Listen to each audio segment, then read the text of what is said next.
Prošle godine u proleće, ono kada su nas potpuno zatvorili i kada su škole morale nastavu hitno da prebace na online, sećate se koliko smo bili oduševljeni kako su to vešto i spretno izveli za tako kratko vreme.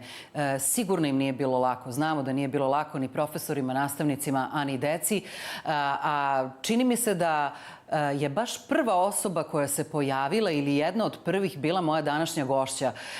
Ja sam pratila sam sa svojom decom neke delove nastave, a ta žena je baš ostavila na mene jedan onako poseban utisak zato što je s jednom takvom pribranošću i hladnokrvnošću, stavom profesora, a opet i stavom osobe koja kao da je pred kamerama ceo život, uspela da uvuče i nas roditelje u ono o čemu je pričala, a to je naš jezik, to je književnost, to je ono što bi trebalo da bude deo, jedan od najvažnijih delova života svakog od nas. Imam priliku, zahvaljujući svojoj profesiji, da je upoznam. To sam i uradila prošle godine, evo prošle godinu i po dana i radujem se da je danas vidim opet. Danijela Kvas, dobar dan i dobrodošli u Tri tačke. Dobar dan i hvala što ste me ponovo pozvali. Ima povoda mnogo. Vi toliko toga radite, osim što ste nastavnik u školi i mnogo i pišete. Očigledno nije falilo inspiracije u ovom periodu ni za druge stvari. Međutim, evo, kako se upravo završila školska godina, kako su gotove male mature, ovih dana, da ja vas pitam kako ste i vi i vaše kolege. Odlično pitanje, uvek pohvalim vaše pitanje, mislim da su prava i na pravom mestu. Najpre, evo, završila se naravno još jedna školska godina za decu, za nas nastavnike još uvek traje.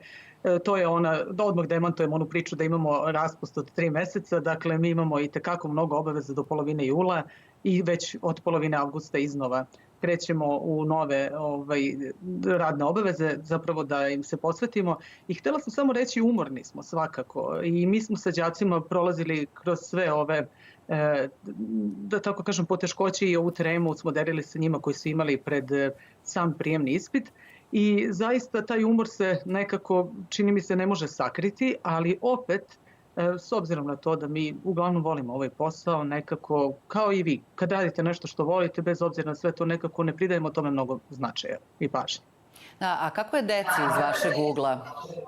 Recimo malim maturantima sad koji su sveži od stresa od prošle nedelje. Baš sam bila i roditelj malog maturanta ove godine, sam prolazila i lično kroz ovu dramu, pa mogu reći da čini mi se da je roditeljima teže bilo nego samim maturantima i to je zapravo svake godine tako. Mi svedočimo tome da je to tako. Deca nekako taj prvi dan zaista pokažu i veliku tremu i tu nelagodnost ne mogu sakriti zbog samog prijemnog ispita i same činjenice da srpski jezik nije lak i on je uvek prvi dan. I nekako kad prođe taj prvi dan, oni već, samim tim što su već jednom prošli kroz to, drugi i treći dolaze lagodnije na taj prijemni ispit. Ove godine su stvarno imali sreće da, čini mi se da zadaci nisu bili teški, a iz srpskog jezika mogu potvrditi da nisu, ali eto i kao roditelj pogledala sam testove i iz matematike i taj kombinovani test. Čini mi se da su stvarno bili fair ove godine prema deci i da su nekako imali u vidu prethodnih godinu i po dana nastave kako su izgledali i nekako pomogli deci samim tim što su im dali lakše pitanja na prijemnom, pa eto, hvala Bogu, to je sada iza nas i sada naravno kalendarski pratimo dalje šta će biti, a to je pre svega period žalbi u slučaju da postoji mogućnost za to da se još neki bod izvuče. Posle toga imamo liste želja i onda već sve što vodi ka samom upisu i nadam se da će zaista đaci upisati tu svoju prvu želju, da će sebi ostvariti i upisati škole koje žele. Tako je, držimo im svima palčeve.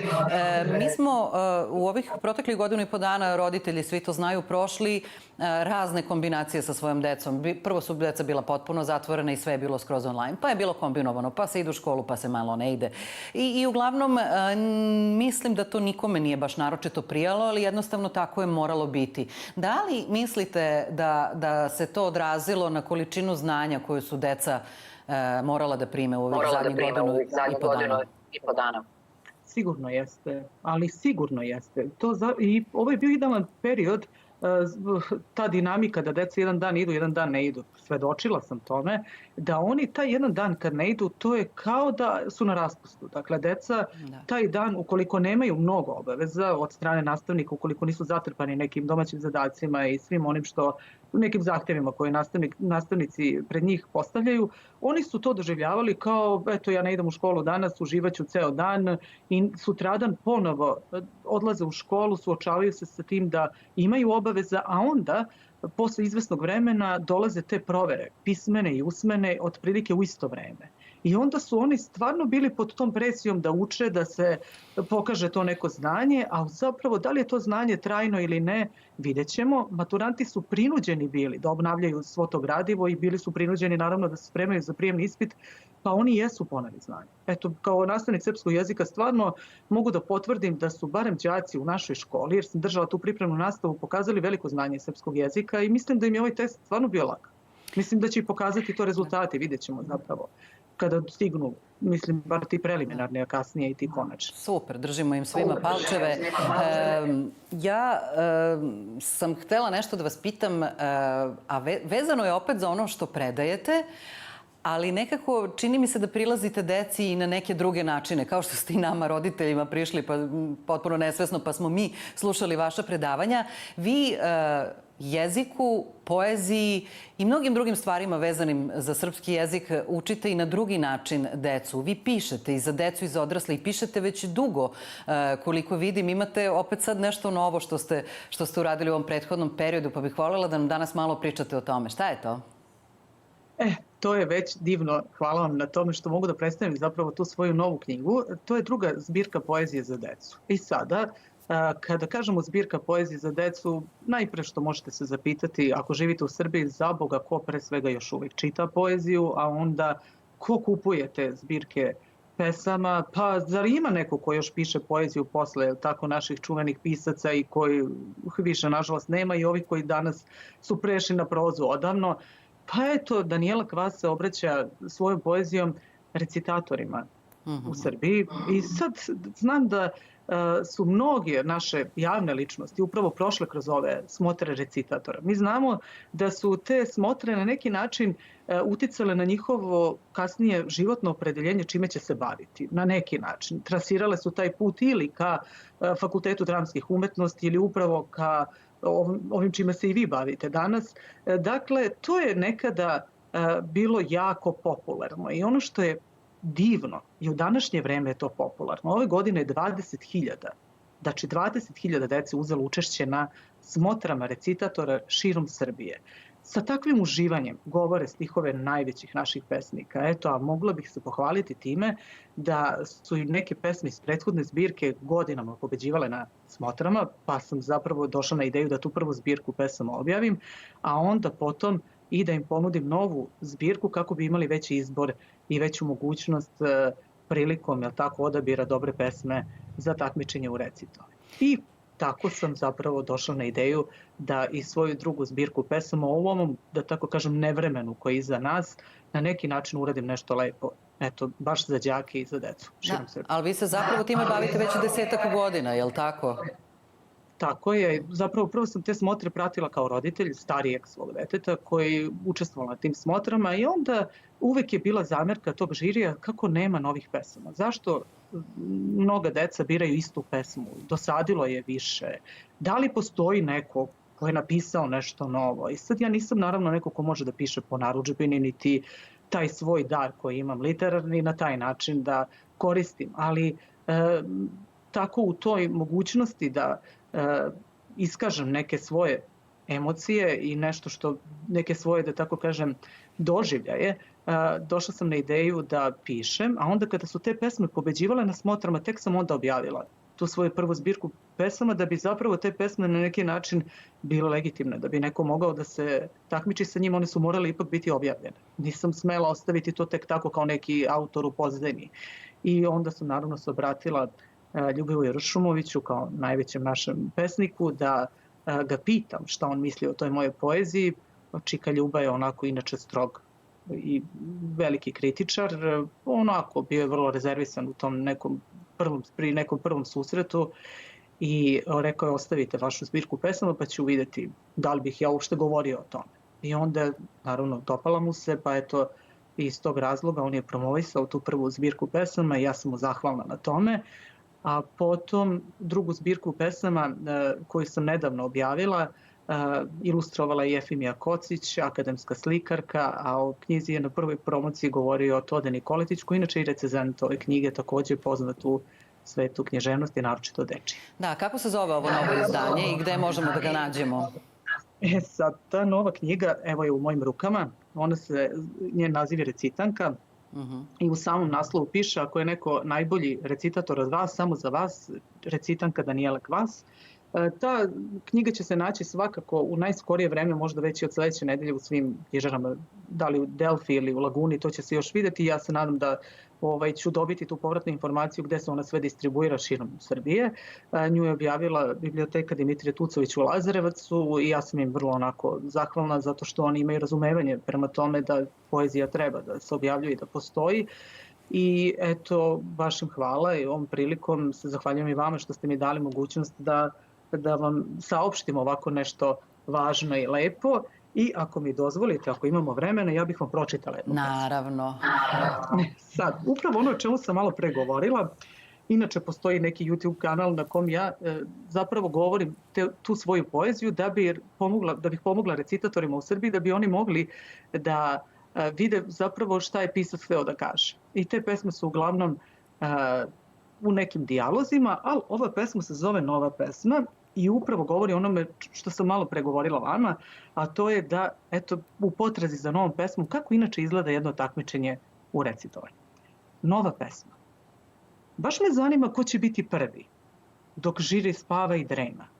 Mi se trudimo, dajemo sve od sebe, dok nas polako ubija trema. Jedni se deru, pa u ritmu utišavaju ton. Jedni akcente oteraju pa venu, a neki umisle da su slon. Neki glavom klate, svađaju se, u ritmu njišući se pesmu prate, neki su miloglagoljiviji, a neki prosto neodolni. Jedni pišu, draga bako, drugi govore, neće to moći više ovako, treći se raduju sreći, kad sam ja bio veliki, i sve tako. Žiri se kad trgne, ne spava uvek najtvrđim snom, nekad s oduševljenjem posmatraju nas, a nekad dožive nervni slom. Pa kako i neće, kad po 100. put slušaju dok se zvezde u moru penušaju, kako je Kađa spasio Nađu i Erićeva jaga izazvala svađu, i dok mi od Mikine drhtave pesme drhtimo i od Desankine strepnje strepimo, oni udobno spavaju. I znam šta sanjaju. Sanjaju da se u mnoštvu njihovih snova pojavi neka pesma nova, možda baš neka kao ova. I ova je informacija tog žirija i ovo je jedan omaž našim najvećim pesnicima. Da je Dobrica Erić živ, ja bih ga pozvala da govori o mojoj drugoj knjizi i na neki način kao roditelj koji je toliko čitao svoje deci upravo stihove Dobrice Erića, Ljubivoja Šumovića, a kasnije Dejana Aleksića i naših divnih pisaca, eto, htjela sam na neki način da i ja poklonim nešto deci. Jo, divno i hvala vam što ste tako nadahnuto govorili ovu svoju pesmu i razmišljam dok vas slušam koliko je važno da dete zanima to o čemu se radi u toj pesmi. Ja, recimo u moje vreme, mi smo nekako najviše morali da recitujemo o Titu i to nekako prosto nama kao deci, koliko god je bio Tito naš najbolji drug, nama to nije bilo baš blisko, koliko nam je blisko kada čujemo nešto ovako. Deca to moraju da vole i da zavole i hvala vam što radite na tome. Ja bih samo volela još da kažem, eto, hvala što ste se setili, pošto ja nisam na YouTube-u, zaista možete čuti pesme Danijele Kvas koje ona govori, a starijima, oni malo starijima bih rekla da posete njen blog koji se zove Sasvim iskreno, gde pišete prozu. Pa to pišem neke stvari, kratke crtice iz života koje su neke univerzalne teme koje mene lično dotiču i to je onako vrlo intimno, a opet blog pa javno. Dakle, htjela sam da kažem da nekome kome to eventualno interesantno može da poseti i mislim da je u redu da ako mu se nešto i dopadne da prokomentariše. Mene zanima zapravo i ta povratna informacija kako ljudi reaguju na to što ja zapravo pišem.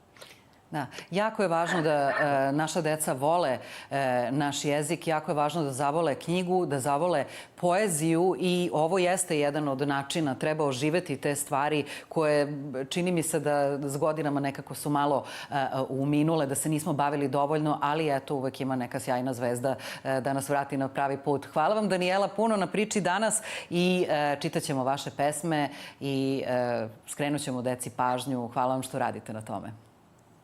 Hvala vam najlepše na pozivu i na prilici da saopštim zapravo šta se to novo događa u svetu dečje književnosti. Da.